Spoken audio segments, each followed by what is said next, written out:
Well, good morning, everybody, and welcome back to the Free Agent Podcast. My name is Meg Schmitz. I welcome you to the show where discussion is all about free agency and taking control over your future. The mission of my show is to share inspiring conversations with real people who took the leap into self-employment, business ownership, franchising, and freedom. From corporate refugees and executives tired of their desk job to entrepreneurs and investors looking to share camaraderie and inspiration through their business journey, my podcast aims a spotlight on real people who stepped into the unknown, took control of their destiny, and became their own boss. So today I would like to welcome John Tarnoff to our show. John, good morning from California. Good morning, Meg. Great to be here. Or actually, it does look like you're in France. So that's a great angle of the Eiffel Tower. Yeah. It's always a reminder about, some other place I would love to be. Yeah. Well, so speaking of places that you have been, when you and I spoke a couple of weeks ago, it was very evident to me that you are a man who went through the meat grinder of the corporate world in Hollywood and in LA. And you've made some significant decisions to take control, not only for your own career, but then stepping into the different ways that you have helped others maximize their potential, particularly at a certain age in life. And I think that's where you become really interesting and dynamic. So John, rather than me explain to the audience who you are and the path of the flight of the bumblebee, why don't you tell us about how your career got started and some of the progressions that you have or steps that you've taken along the way? Sure. Well, I'm a bit of a serial career reinventor, and some of that has to do with the business that I chose to be in, which was entertainment and the movie business as it used to be in the 70s, 80s, 90s, et cetera, in the 2000s. And that, of course, is a very volatile business, as everyone knows. My parents were kind of mortified that I would choose to go into that business. But I was driven by this desire to understand how movies, and I grew up loving movies and making little movies and little films in high school. And I was always a bit of a tinkerer, and I loved cameras, and I loved to take things apart and put things back together. And as I kind of got focused on business, I realized that I was fascinated by why one movie project gets made and another one doesn't. And two good scripts, why does this one go and the other one languishes? And I was kind of reminded about this the other day. There's a current series that everyone's talking about on Netflix called The Queen's Gambit, which is about chess, and It's based on a novel. And what I had not realized is that here we are in 2020. Well, that novel was published in the 1980s, and it was not kind of discovered in some dustbin by someone, 5 years ago and turned into a series. That book has been around and around and around for the better part of 30, 35 years. People trying to get that film made out of that book and never being able to make it until today. And that kind of describes the strange process of most creative businesses. So for me, I had to learn to roll with those punches and to pivot from situations which were not turning out for me to situations that would, and turn failure into success multiple times, because that's kind of how you have to do it to survive. And when I did my TEDx talk in 2012 around the topic of career reinvention, because I saw that baby boomers were having a really hard time in the wake of the 2009 recession, pulling themselves out. Yeah, I brought up this theme of career transition and did the math on my own career and realized that I've been fired in Hollywood 39% of the time. And I put that up as a statistic and got a big laugh, because I just thought, you got to destigmatize this idea of getting fired in a world which is becoming a lot like the volatile entertainment business. It's changing all the time. And all of the stability that we thought in corporate life that we grew up with, that's gone. And the compact between the corporate leadership and the worker at every level is gone. It's just too dicey a marketplace. So that kind of brings me up to the critical moment when I turned 50, and I'd had tech startup during the 90s bubble that had gone belly up. And, everything was kind of changing in 2001. The NASDAQ kind of went from, I guess it was 2,500 or whatever it was, down to 1,200 in the space of 4 weeks. And everybody went for the hills. Yeah. So my partner and I looked at each other and thought, well, what are we going to do now? And I decided to go back to school. And I was just turning 50. This is, that was the next year. It was 2002, turning 50. I went back to school to earn a master's degree in counseling psychology on the belief that I didn't know if I wanted to be a psychologist, but I knew that I needed to learn more about myself and about what made me tick and the decisions that I was making. And I was feeling a change at that time, which I've since learned is a natural change at this point in our lives, which is that we tend to pivot from a focus on doing and achieving and material things to a focus on meaning and purpose and, if I may say, the spiritual side of life. And this is a natural occurrence for human beings. And the timing of this is now different because in the old days, you kind of get into your 50s, you were kind of getting ready to retire, to kind of withdraw from the world and maybe focus on volunteerism or family, or frankly, longevity didn't really happen. So when you retired at 65, you could maybe expect to live to 70, 75. Yeah. Today, if you are 65, you have a maybe 25 to 30% chance to live past 90. And probably a lot of gas in the tank.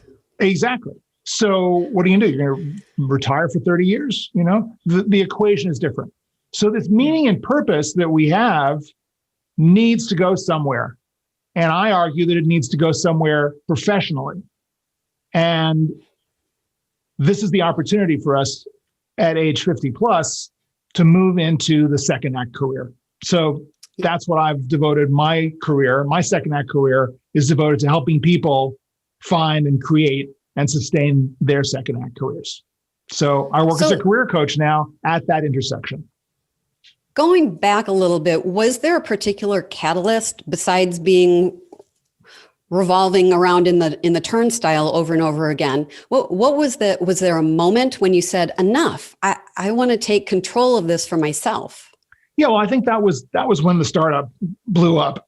and I just thought, I don't want to go back to those jobs that I used to do where it was a revolving door and I could be doing great work, putting great projects together, and then some corporate change happens outside of my reach and some new guy comes in, I'm not part of the team, it's like I'm out. And that happened at about that same age that you're talking about now, with the ageism and the realization that, hey, I'm getting some gray hair and these young people are coming up behind me. How do I create relevance? Or to the point of your book, reinvention.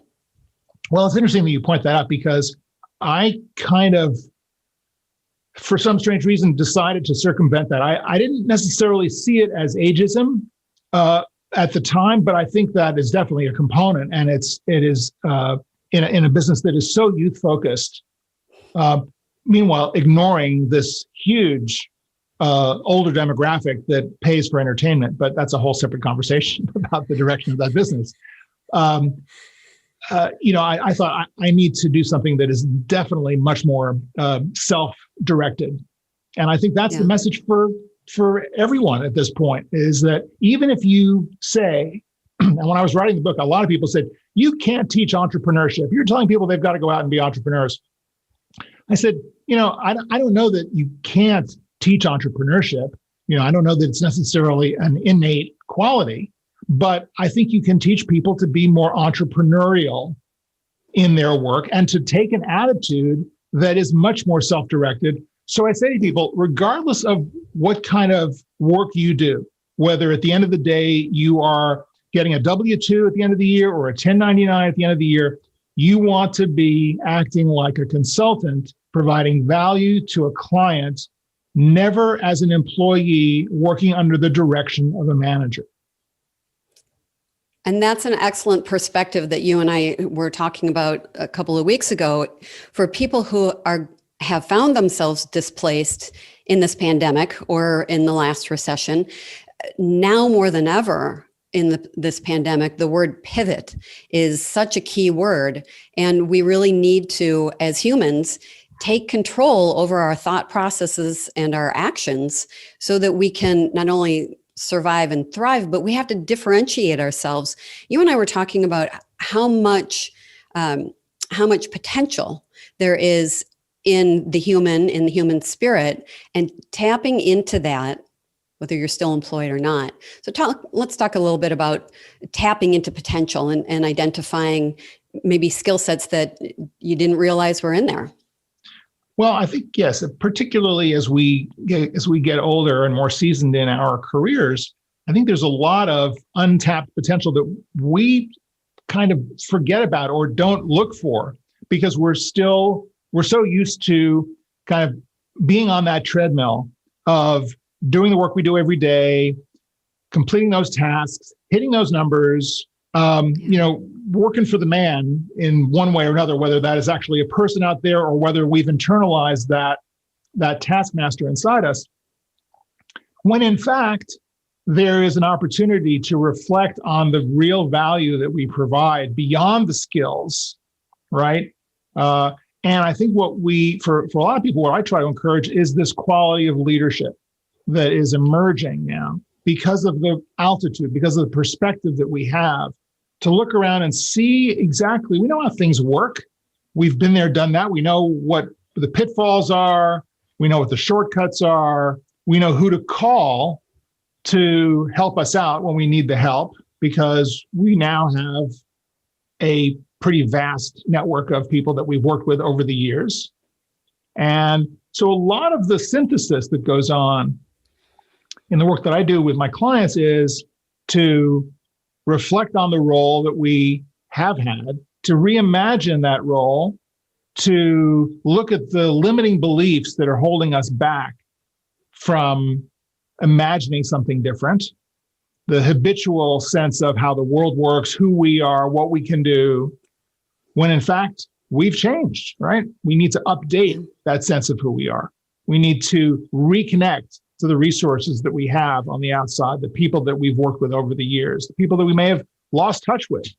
And then we need to, based on all of those things, understand the impact that we are making through our work and come up with a new value proposition or a revised value proposition that narrows down the impact, the effect, the focus of what we do, the value that we provide, and really concentrate on that, as opposed to saying, oh, there are 10 open positions that I'm seeing on Indeed. I can do any of those jobs. I just turn myself 20 degrees. I can do that job. That's the wrong approach. Yeah. You never want to try to fit yourself in to a job that you can do. And this is the biggest mistake that I see people making out in the job marketplace, is trying to fit themselves in, submitting all these resumes, getting rejected, feeling dejected, and not knowing what to do. So are there tools that you utilize with people? Are there approaches that you have to helping people get unstuck and out of their silo? Yeah, definitely. Well, that's kind of why I wrote the book, right? Because it kind of grew out of the TEDx talk and people, and I was already consulting, having left DreamWorks Animation in 2009, 2010 to get into something that was much more consulting oriented, much more independent, much more education oriented. And people were saying to me after the TEDx talk, well, do you coach people around this? So I was like, yeah, I guess I should start doing this. So that's really when the coaching practice started. And the methodology that I came up with really hinges on two key ideas. The first idea is that the career you want is already inside you. Don't waste your time trying to get assessed by some specialist who will tell you what box you're going to fit into out there in the world. You know, who's hiring? What are the jobs that people are hiring for right now, and can you do them? That's a fool's errand, particularly for someone who is older, who's got experience. And the second idea is that to create the future, you have to reconcile the past. We all have baggage at this point in our lives. We all have disappointments, whether it's a job we got fired from, a bad boss who made our lives miserable, a deal that went south and really set us back. We all have unpleasant memories and experiences that we would rather forget. And my message is, you don't want to forget them. You want to bring them back into the spotlight. You want to resolve them. You want to accept the fact that you made a mistake or someone did something terrible to you, but you're still standing. You've learned lessons. It's now X number of years later. You're stronger. You can use that experience to go forward in a much more self-possessed, confident way. And as I was reading your biography, I did pay particular attention to the fact that you've got spiritual counseling as your degree and focusing much more on this notion of the human spirit and unleashing that person, but getting past regret. Or you and I agree that life is one big experience and there should be no do-overs. There should be no regret because they're all learning experiences, but not everyone believes that. Yeah. So how do we, I heard about a book and I don't remember the name of the author called Necessary Endings. And to your point, it's acknowledging that these situations happened and they were informative, they were instructive, they were in some way useful in helping the individual now to redefine themselves and say, okay, that happened, but that's not going to define who I am going forward. Right. Well, one of the primary ideas, concepts in the spiritual psychology work that I did is this idea that your attitude about the issue is the real issue. So we all have complaints about everything from traffic to the weather to the way someone else is behaving, and we all do this game of, well, I'm upset because of politics, or I'm upset because of weather or environment or the way my coworker is treating me. They play their music too loud, blah blah blah. And the spiritual psychology attitude is, what is that triggering inside you? What is the opportunity to take responsibility for the upset? Because that person's not upset. They're just living their life. They're just doing their thing. They're whatever. We have the opportunity to change our attitude. And once we get attuned to that idea, that there's a way to flip it around inside ourselves, reframe the mindset, understand that we're upset because of something inside us, not because of what's being done to them, done to us by them.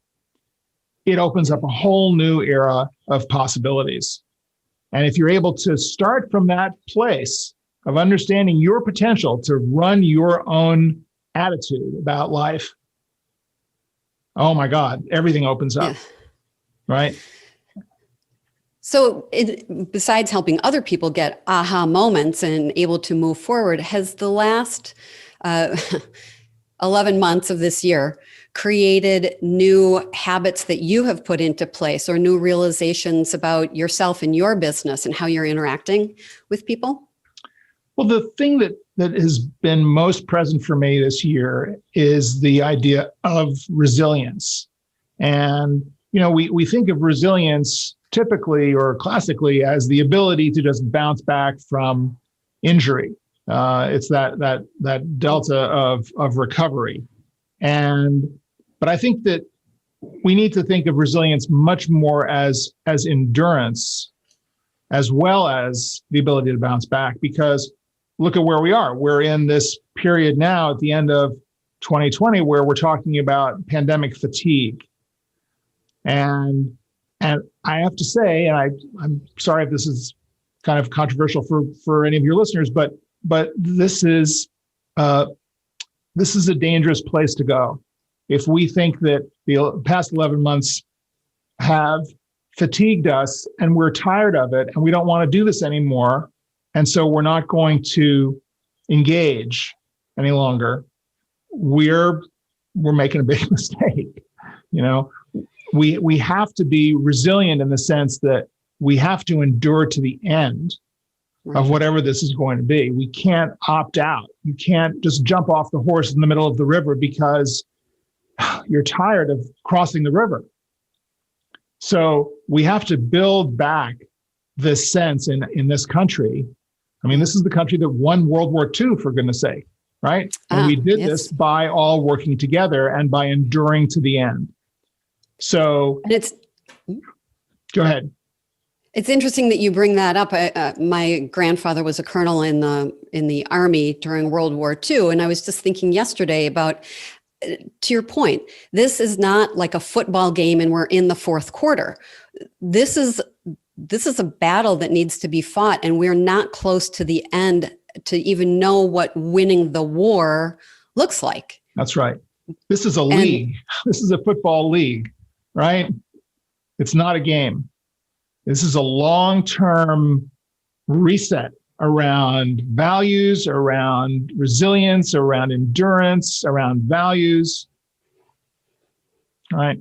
And I think that also, I mean, not to get into a larger conversation about this, because that's not the purpose of your show, but to bring that back to the question of career and purpose for us as individuals in the career marketplace, the very same thing applies. So, looking at the lesson of the last 11 months, it's interesting. I was reading an article, maybe it was this morning or within the last 24 hours, about people who have been affected positively by the pandemic in their careers, who were fired from their jobs, laid off, cast out on the street, figuratively speaking, or literally speaking, and just decided to pull it together with whatever it was that they had and are making a go of it. And a number of them are saying, I never would have known that I could do this if I hadn't been forced into this situation.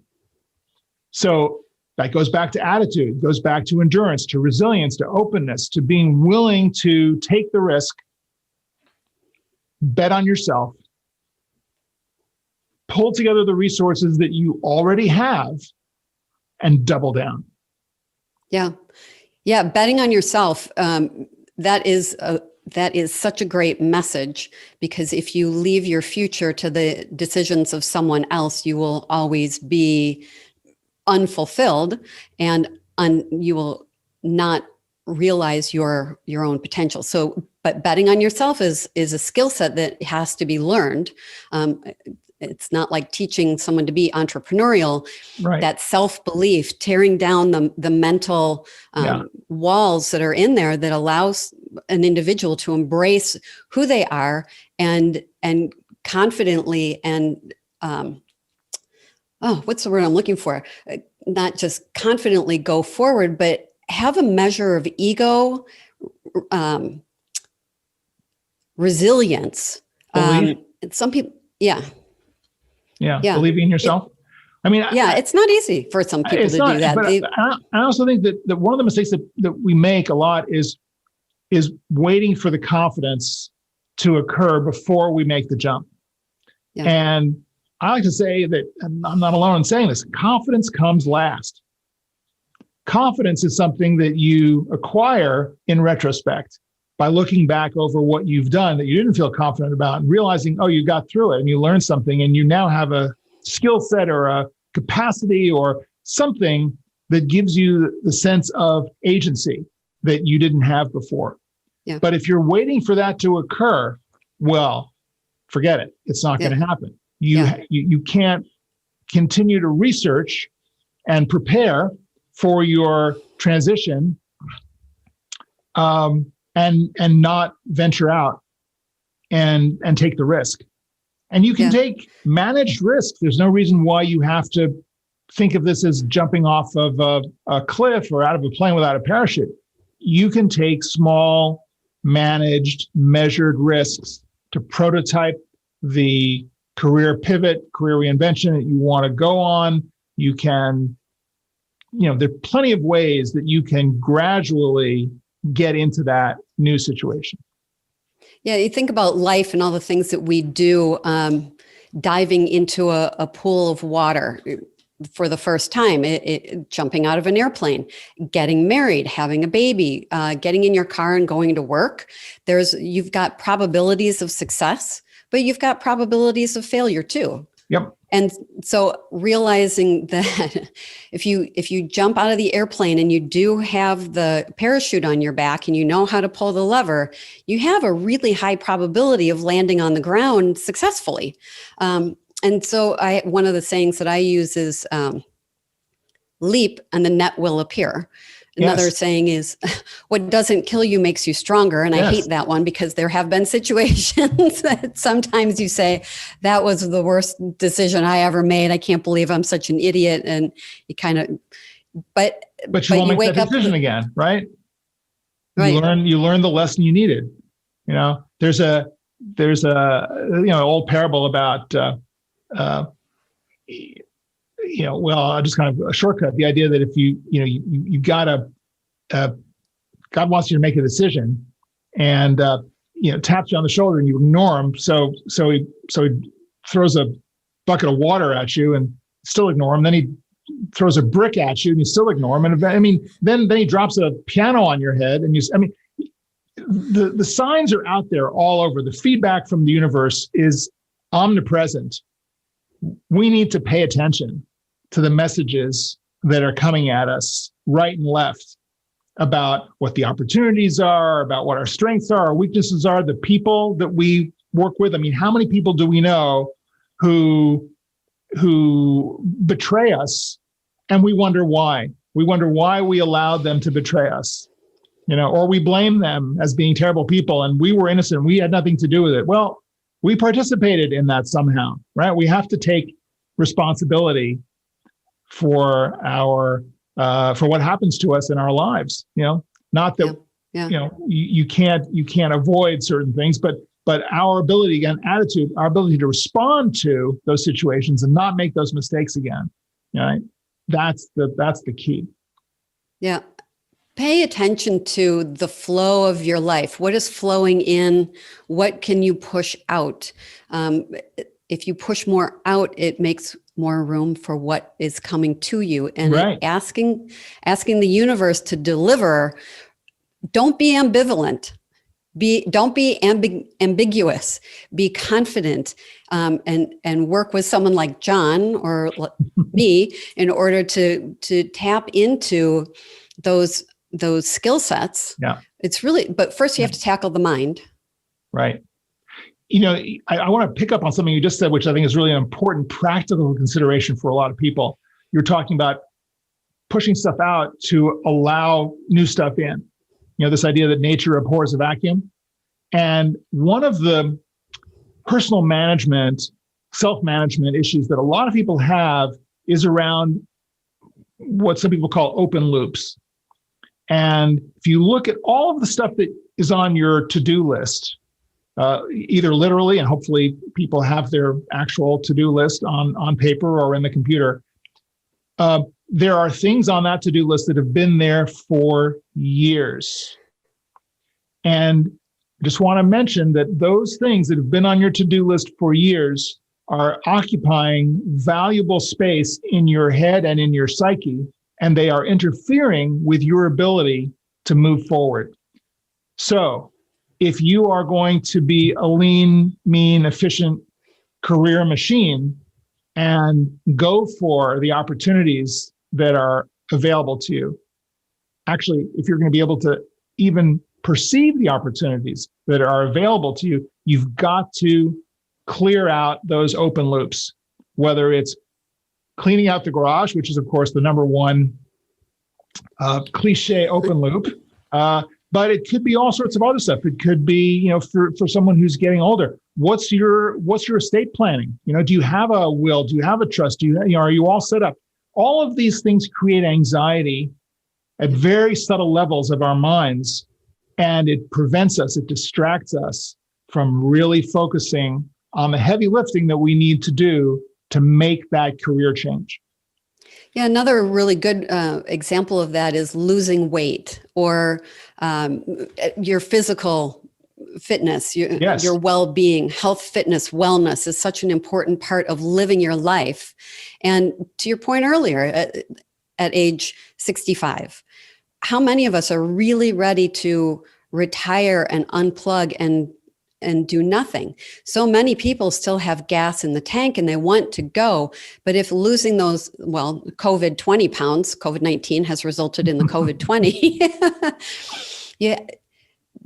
Work with somebody, work with a coach who is going to be able to help you parse these things out and put them in the appropriate box and check them, get them. Right. Yeah. Absolutely. Yeah. So as you have been independent, self-employed, self-directed, are there particular freedoms that you would tell other people you didn't give enough credence to that, and now that you have it and you embrace it, what a glorious thing it is to be self-employed and free? Well, I think it's all the classic stuff that we talk about, and this idea of not just setting your own schedule every day, in the morning, which I think is it's a blessing and a curse. On a certain level, it's nice to have someone to tell you got to show up, because then you don't really have to think about it. So there are demands on being self-responsible. But I think at the end of the day, as we get older, particularly, it is, it's hard to show up for someone else's gig. What's this line about, start thinking about building your own business and stop helping other people build theirs? Some line about that, right? And I think it gets more difficult for people in their 50s. And a lot of the people that I talk to have this malaise going into their 50s about, why am I still stuck here? They don't know as much as I do. And I'm not being arrogant about this, but they are making bad decisions. I'm seeing this all around me. They don't quite understand what to do with me. They think I'm the oddity. And it's a kind of a bad cycle that happens for a lot of people who are stuck in jobs where they don't feel fulfilled. They don't feel that they're exercising their best judgment, their best talent, their best skill set. And so what's the trade-off?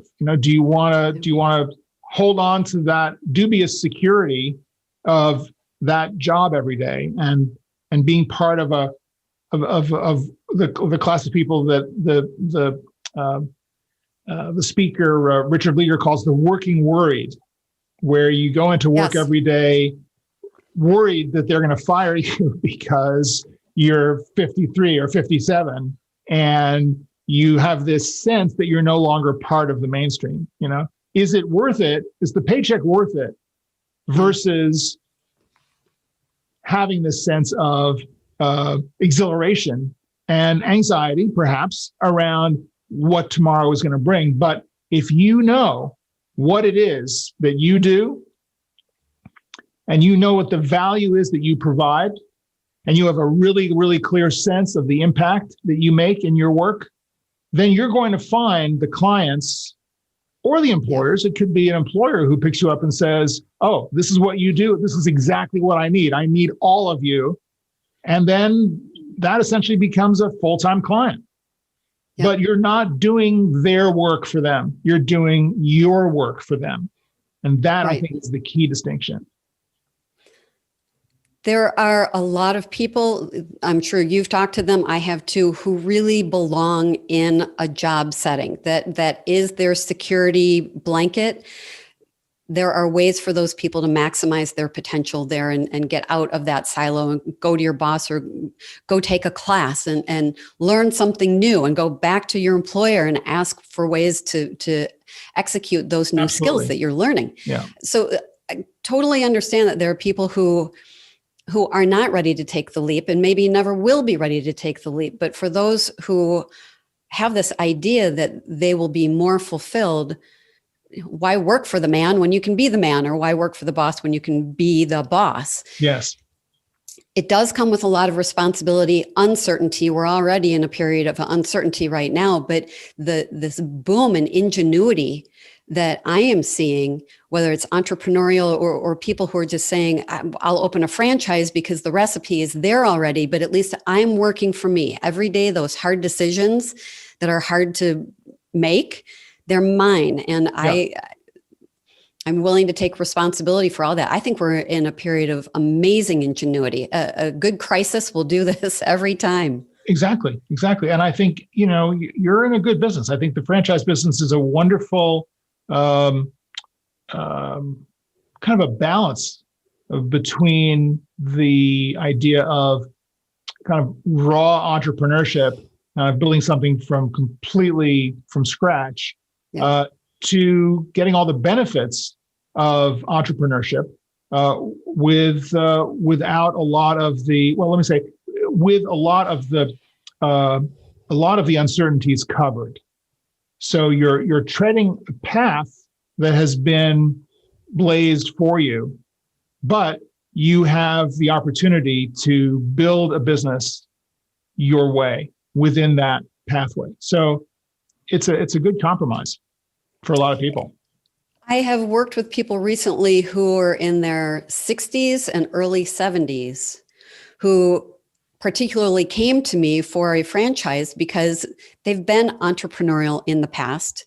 They either were successful and sold out, they created an exit that gave them some money, or they were not successful. And now they're saying, I still want to have that entrepreneurial capability of running a business, giving people a great paycheck, a lovely working opportunity, working with clients and having these relationships. But I don't want to start from scratch again. So it's interesting to me how many people over the last, I would say 10 years, have been in their 60s or 70s making a franchise investment, knowing that that franchise is essentially a 10-year commitment. Yeah. That's a lot of energy. Yeah. Right. Well, but that's the commitment keeps you going, right? The commitment is what keeps you alive.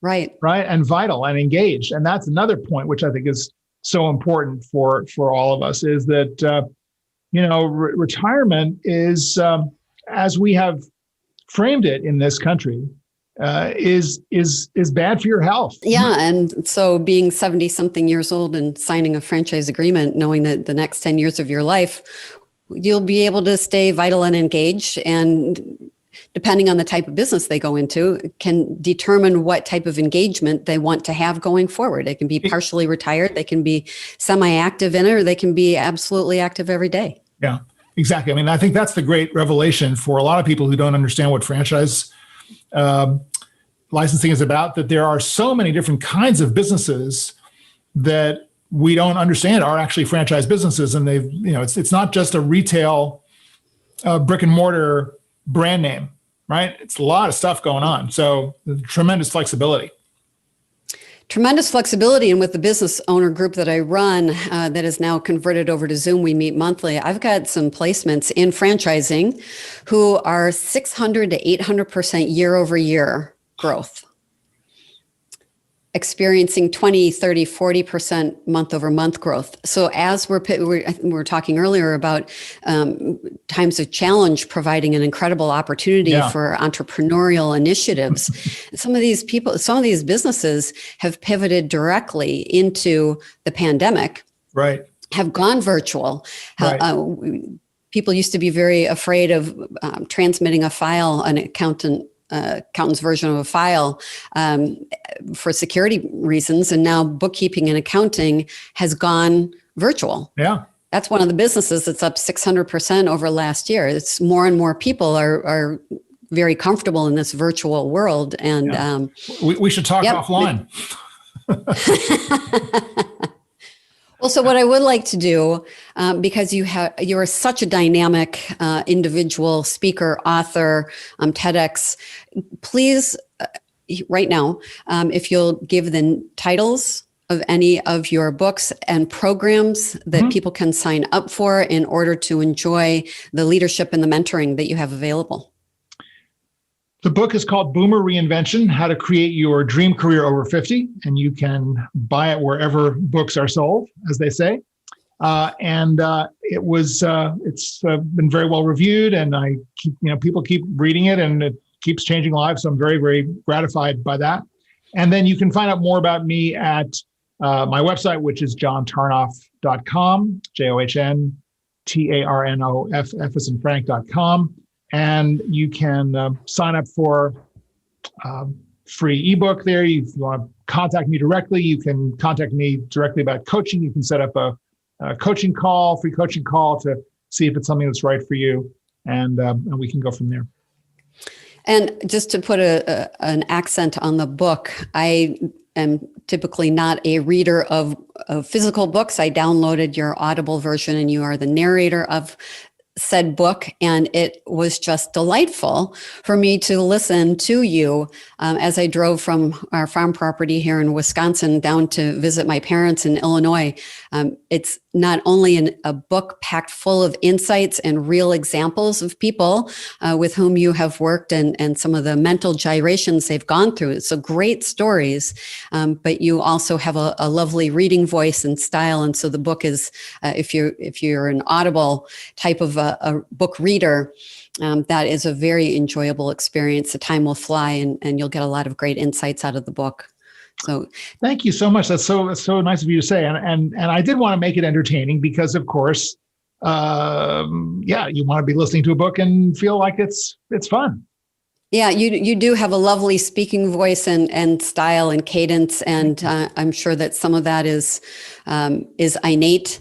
Maybe some of that is from Hollywood and the things that you've picked up along the way, but not everyone has that gift of being not only a good writer, but also a good narrator. So it's a real pleasure to listen to your book.